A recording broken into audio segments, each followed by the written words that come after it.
Oh my gosh, those yoga hippie people. They are so gullible. They don't understand science at all. They think yoga is magical. They believe in all this woo-woo stuff. They pray to the Buddha. They worship crystals. They'll just believe anything. They'll even believe in UFOs.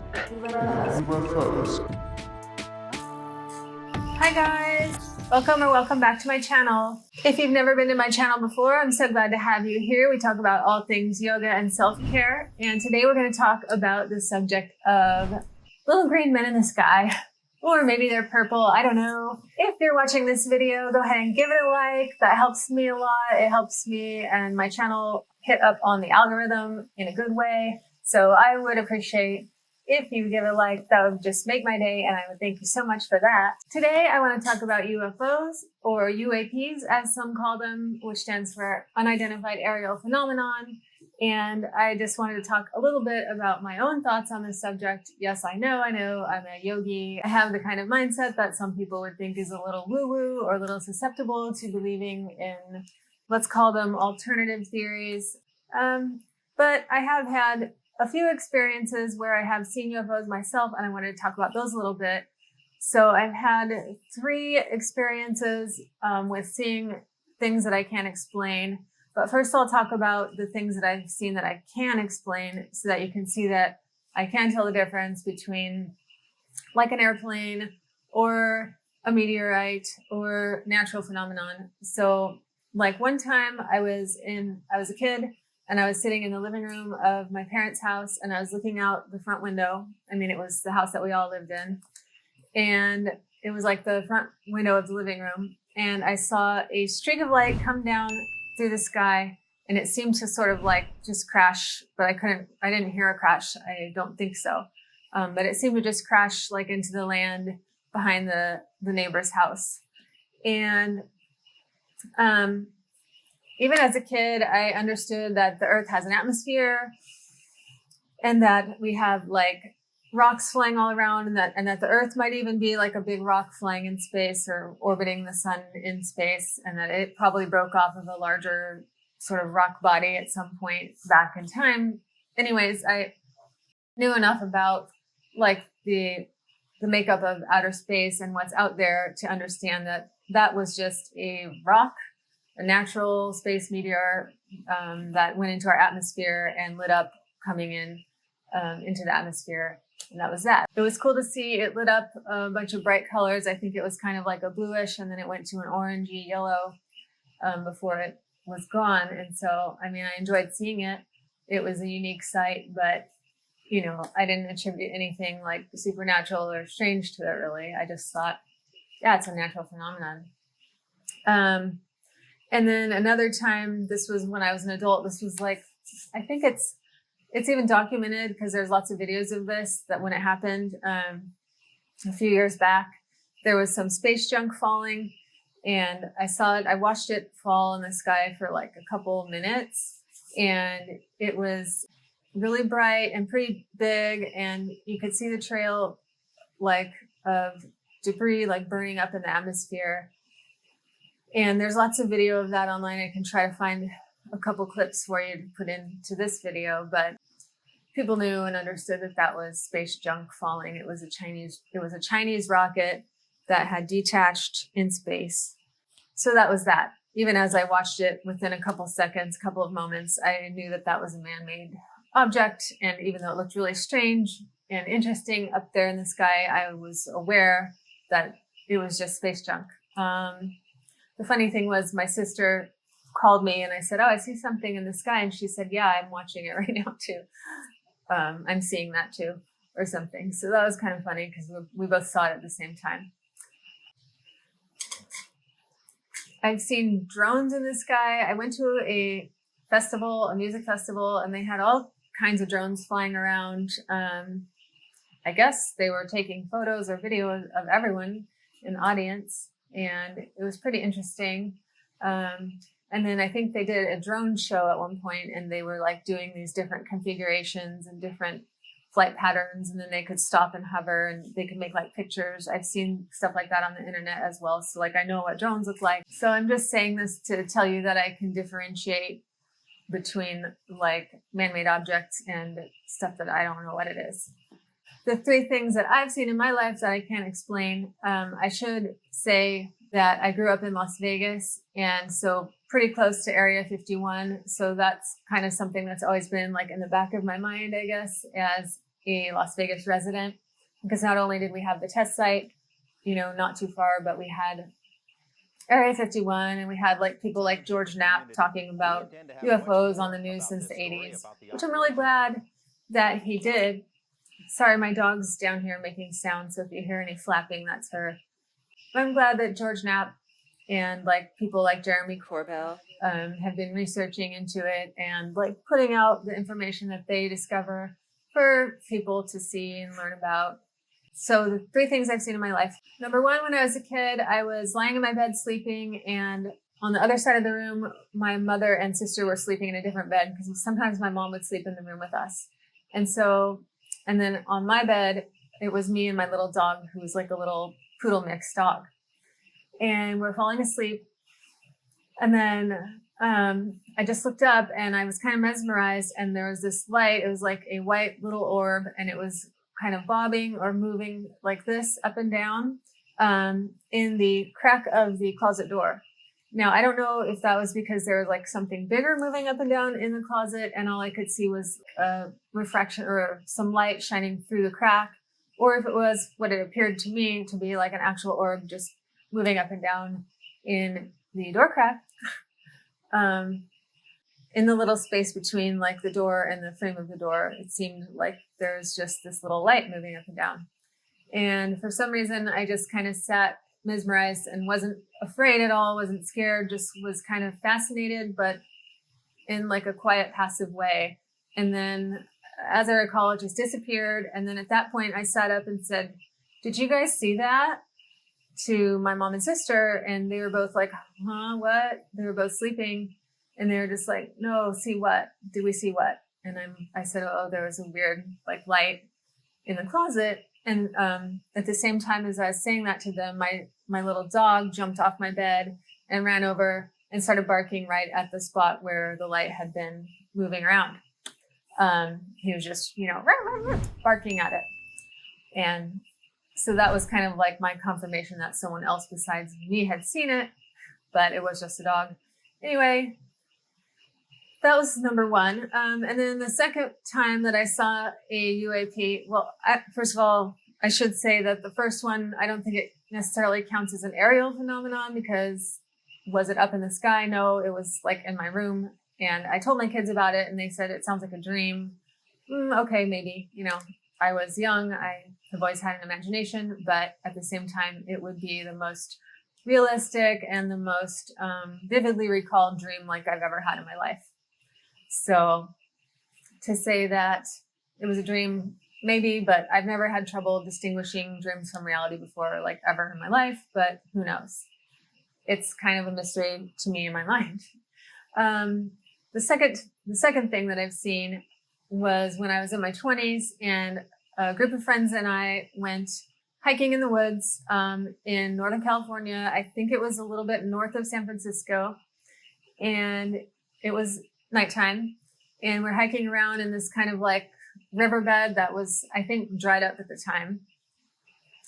And we're like hiking and hopping around on these river rocks. And then we sat down on these big boulders and we looked up, and I don't remember which of us noticed it first, but we all saw it and we were all like, "Whoa, do you see that?" "Yeah, wow." And what they were was they looked like stars, but brighter and lower down. So they were like kind of like bright points of light moving around. How we were talking about the drone show earlier, it was like that. They moved around in what seemed like sometimes random patterns, but then they would sometimes configure themselves into certain very complex, like very symmetrical or almost like strategic patterns. So it was like they were all on the same either computer program, or they were communicating with each other, and they knew how to arrange themselves in the sky into cool looking patterns. And then there was a lot of movement, and it was really fast, and they could like stop and hover, and then they could move again, and they could go slow or fast. It seemed like they just had sort of like infinite control and ability to move around without much restriction per the laws of physics, like our Earth vehicles that I was aware of, like airplanes and such at the time, because this was in 1994. So I hadn't even seen a drone yet at that point. Maybe there were some drones, but I don't think they were like advanced enough to do that type of maneuvering and pattern making and, you know, multi like communication or whatever you want to call it, communication between the objects, the craft, or perhaps they were drones or probes or something.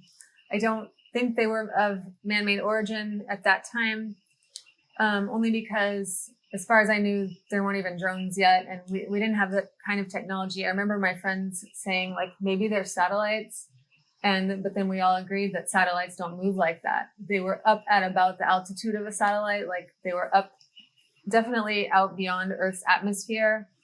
They looked kind of like stars. They were definitely in space, but still close enough that we could observe them from our vantage point on Earth. So that was really cool. And we kind of like got this light show. And at one point we were all jumping up and down on the rocks saying, "Hey, come and get us, come and take us," which I don't know how smart that was, but we were all so curious about what they were and who they were. And we just wanted to meet them, you know, so that was really pretty fun. And I actually contacted some of the people that were there and asked them if they remembered. And they said, yeah, we still remember seeing it. One of them said, yeah, they kept triangulating, was his word. Triangulating, meaning, well, as I took it, like forming different shapes and patterns in the sky. It was like almost like they were doing some kind of a drill, like a practice drill. So it was interesting to say the least. And I don't remember like how we ended that or how, if they just disappeared. It seems almost like they were just gone. We were watching them for quite a while, like maybe a half hour, and then they just were gone. And all we could see was just regular stars that were static and stationary. And then the third one that I remember seeing was more recent. I'd say it was like 4 years ago-ish. And it was here in Las Vegas. I was standing in front of my house. I was looking up to the northwestern sky, and I saw like one orb, kind of looked like a plane. And I was just looking at it like how one will look at an airplane in the sky. I didn't think much of it at first, but then I noticed it was lower, it was brighter, it was just an orb. I couldn't see any features like the little blinking lights or the wings or the things that you can see. You can just kind of tell what an airplane looks like. Because we do have an airport in Las Vegas, but it looked different than that. And so I was watching it, and it also didn't seem to be moving at all. It was just kind of hovering, and it was a bit brighter than a regular plane. And the light color of it, the color of the light from it was sort of like an azure, like a blue-green, really pretty color too. So that also caught my eye. And I'm staring at it, and I'd say it hovered there for 10 seconds, 15 seconds or so. And then all of a sudden, boom, shoots across the sky, west to east, and past beyond the horizon on the east side of Las Vegas. This is like at least 40 miles. I don't know. It's a really long stretch. It's a long distance because Las Vegas is a spread out town by miles, or by like as the crow flies. It's quite a ways between one horizon to the other because we are surrounded by mountains. So anyways, it darts across the sky so fast, like faster than any plane I've ever seen. There was no boom. There was no breaking the sound barrier. It went from a dead still hover to like, and then it left a streak of light like in its wake. It was a bluish green colored trail, really cool looking, almost like a straight, maybe a slight arcing trail across, and then it was gone. And I have no idea what that was. I've never seen anything like that since. It wasn't space junk. It wasn't like the meteorite that I saw when I was a kid. So I don't know. I know that we have Nellis Air Force Base out here as well. And I think there's another military base like up near the northwest or northwest of Vegas. So maybe it came from there. Maybe it's something that humans made. However, I just haven't seen anything to convince me that humans have the technology to build or operate a craft or an object like that yet. Now, I feel like we want to, like as a species, as a government, whatever, our highest technology people want to, and they're working on development of like anti-gravity propulsion and the types of propulsion that can go like near the speed of light. I think there's a Mexican physicist, I don't remember his name right now, I'll put it in the video, a physicist from Mexico who came up with the mathematical calculations that could make it possible to travel like in a warp bubble. So something can warp and like warp space in front of it, and then the space behind can collapse really quickly, and that could theoretically, and apparently it's mathematically possible to move like a vehicle or a craft through space at somewhere near the speed of light, if not even faster than the speed of light. However, I don't think that we've made the leap yet from going from the equations to actually having the ability to travel like that. Sorry, my dog again. So what do I think that these things that the government's been seeing are? So do I think that these tic-tac like objects that pilots and US Navy people have been seeing are alien spacecraft? Or do I think they're of man-made origin? Well, I don't know. I know that some scientists have been working on anti-gravity propulsion systems, and like George Knapp and those ufologists have been saying that they've had, alien spacecraft that crashed here on Earth like in the 1950s, like in Roswell, and that they've been trying to learn how to work the technology. So maybe they did learn how to work it, but that would still mean that there were at some point aliens visiting the Earth. Or maybe it was just like some really intense physicists like at Caltech or, someplace like that independently who figured it out on their own and were able to build something and maneuver it. And if it was something like that, I'd be really surprised, honestly, because I don't feel like our tech is anywhere near that realm yet. But if some people from another government, an advanced government, came up with this advanced technology, well, wow. The thing is that if they had done that, I feel like they'd already have taken over because their technologies would be so much more advanced than what we have, that we'd be playing by their rules already, and we'd all be like already basically owned or, under their governance at this point. Or it could be happening very soon if that's the case. I find it almost more terrifying to think that other humans have this technology than like hopefully a more advanced species.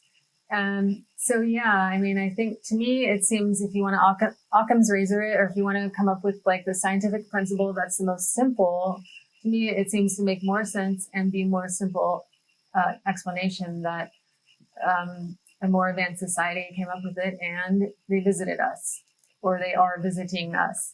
And you can't discount or not take into account the testimonials and the sightings that people have been having like throughout human history, which are well recorded, and you can research on that and find lots of documentation that humans have seen visiting crafts throughout history.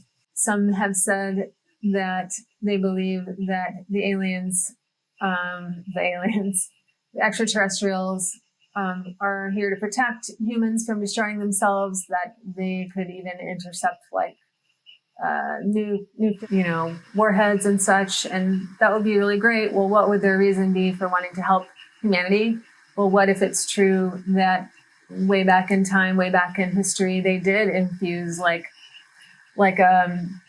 an ape species, a primate, an earth primate with some of their DNA. And so like humans were a result of that infusion.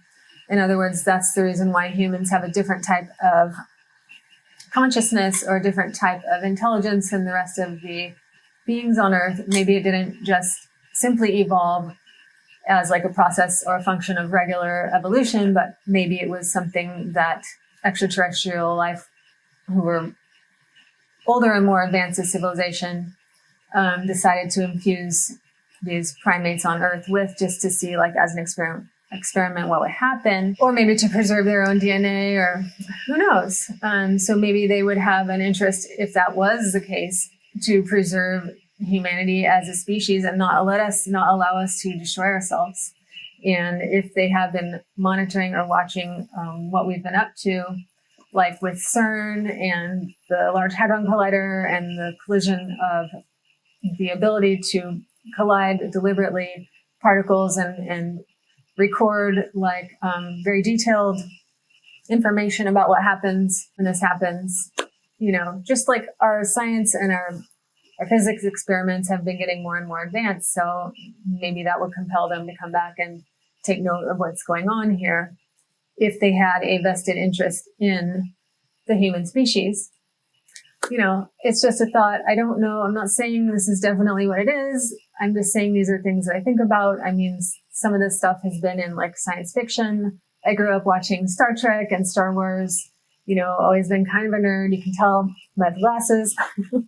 So these are the things I think about. So you might be wondering, what does this all have to do with yoga? Well, sometimes when I've been deep in a state of meditation, I've felt or I've sensed the existence, the presence of other consciousness. It's not so much that they're directly talking to me like, oh, Lisa Loveday, you need to do XYZ when you come back to Earth. Like, it's not such a personal, direct communication, but I've sensed the existence of higher consciousness, other intelligence.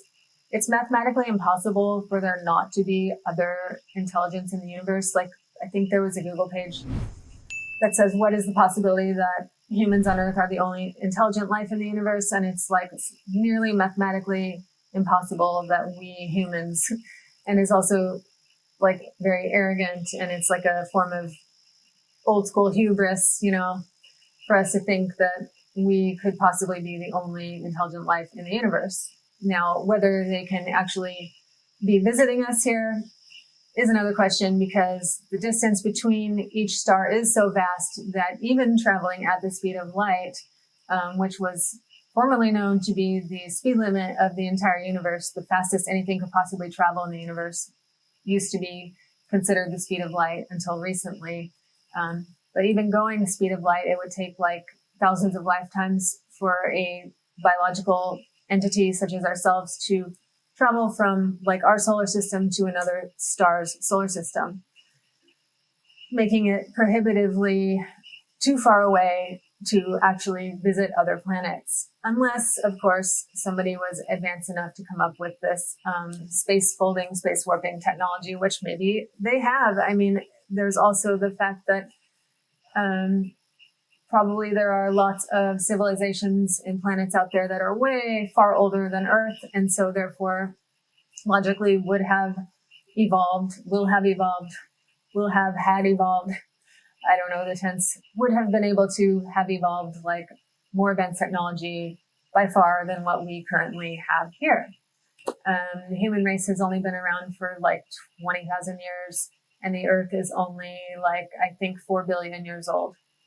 And the universe itself is 13.7 billion years old, so that it stands to reason that there are older planets and older civilizations out there with beings that have had more time to evolve. So it's not really that crazy to think that UFOs UFOs are definitely here. There's no doubt about that there are objects that we haven't been able to identify. But I mean, it's not that crazy to think that extraterrestrial life in craft that they've invented have been visiting us recently and probably possibly for a very long time. There's also documentation from like the 40s of the pilot fighters in World War II who encountered lights moving around and kind of interacting with them and sometimes scaring the living daylights out of them. But sometimes just they're like noticeably there, visibly there, maybe even playfully interacting with them out up in the skies. And they called them the Foo Fighters, which was based on like a character from a comic book, I think, in the 1940s. But it's not like a new phenomenon. It's just new that the government is acknowledging that they don't know what it is and that some of the video that was captured is in fact real. What do I think about like what this means for us, or what are the implications for humanity? I mean, I feel, and I'm really hopeful that as humanity has advanced, we've kind of gradually become kinder and less brutal as a whole, like as a species on the whole. I think we have incorporated like a understanding that being kind and nurturing and loving and all of that isn't just like a stupid waste of time, but there is actually like good reason to be that way, like to exist as loving entities in the universe. And I would hope that a race so advanced would also have advanced and evolved in its ability to learn to treat others like other species that are below them even, with a similar type of kindness and compassion. My dog's having breathing problems. She's getting pretty old, so sorry about her sounds down there. So on the other hand, it could be like, as with groups of humans, like how we sometimes look at other groups and say, oh, they're this way, you know, they're all mean, or they're all good at math, or they're all this or that, whatever. You know, I can't even think of anything right now. They're all self-absorbed or something. What are some characteristics that we attribute to like other groups? They're all kooky and crazy. They're all really smart. Well, maybe aliens, or I don't like to say the word aliens because I just think that's so human-centric. Extraterrestrials, intelligent beings outside of this earth. I think that they may be as different from one another as we humans are from one another. Like each individual extraterrestrial might be quite different in personality, in preferences, in, you know, identity, in its manner of interacting with beings outside of its own race and within its own planetary system. So I just think that for us to be like, oh, they're so advanced, they're definitely going to take over the earth and exploit us, is kind of underestimating what they could actually be. I mean, imagine if humans evolved that far ahead and gained that level of sophistication in space travel, and ability to explore the universe, like Star Trek type scenario. Who are we to say that they would all be evil and exploitative and that they would all want to be like colonialists in space? Like, maybe not. Maybe we would have finally have evolved beyond that. Let's hope. So let me know in the comments if you have ever seen a UFO or anything that you couldn't explain with logic and science. And let me know in the comments if you've ever seen an object in space or in the sky that you at first thought you couldn't identify, but then you realized like that it was space junk, or that it was just a meteor or a plane or a weather balloon or something like that. And then also, if you would, I'd love to know if you've actually ever seen anything in the skies that you really couldn't identify and you really couldn't logically explain, and you still don't know what it is, and what your theories are on what that might have been as well. I'd love to know. This channel is about yoga and self-care, but we talk about subjects that are fun and interesting sometimes too. So if you like this video, I would love if you would give it a like, give it a thumbs up, and also maybe consider subscribing to this channel for more interesting and perhaps unique videos as well. And thank you so much for being here. Namaste.